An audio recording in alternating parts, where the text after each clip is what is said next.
Clean is a walking miracle. She's a what? A walking miracle. She went through a very tough time.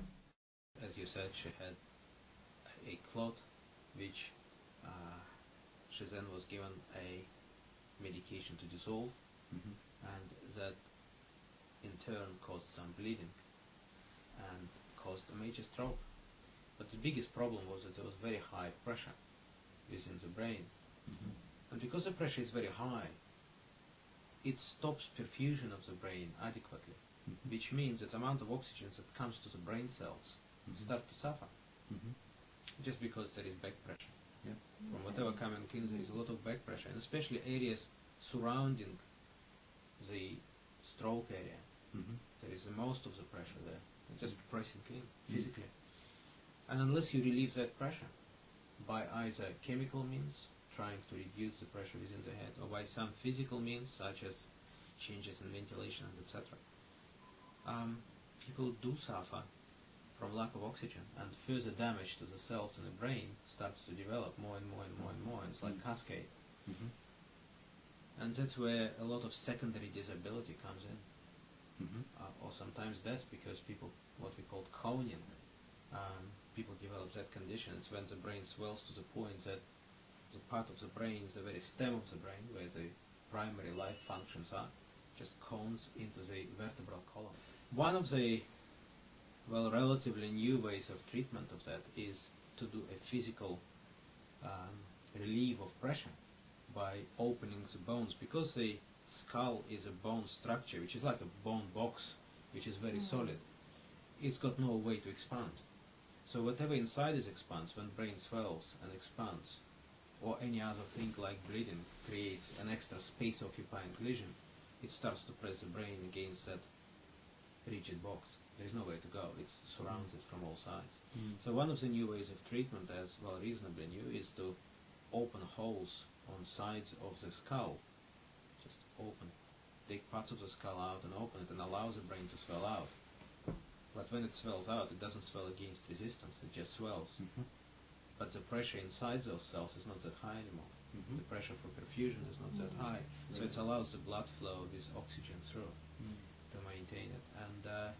And that's effectively what I asked John Liddell to do. And it's effectively what he did. So that things would go one way or another. As you know, everything is there. But the probabilities of serious disability, considering the amount of pressure she's had, was very, very high. Very high. I mean, 99% she would have very, very serious disability or death. Very difficult things for families, for doctors, is to accept inevitable sometimes. When it doesn't matter what you do, in a certain percent of cases, people die. And I guess life follows by death. That's part of our process. That's right. None of us lives indefinitely, and it's very difficult, sometimes impossible, for individuals to accept when the young person suffers death. It is tremendously difficult to accept for anybody when a young person suffers disability. In the young age, it's very hard, and I see it as a very difficult adjustment period for anybody when people go through that process. Families, particularly families. Not only patients themselves, but families, they very often have more difficulties to deal with it than even the patients. And I think one of the concerns that you always have is that you give people false hope sometimes.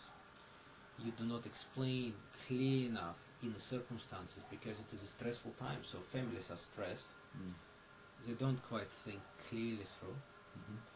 And I guess what happens from there is that a lot of people take whatever you say as a gospel, something that's going to happen exactly the way they think it should.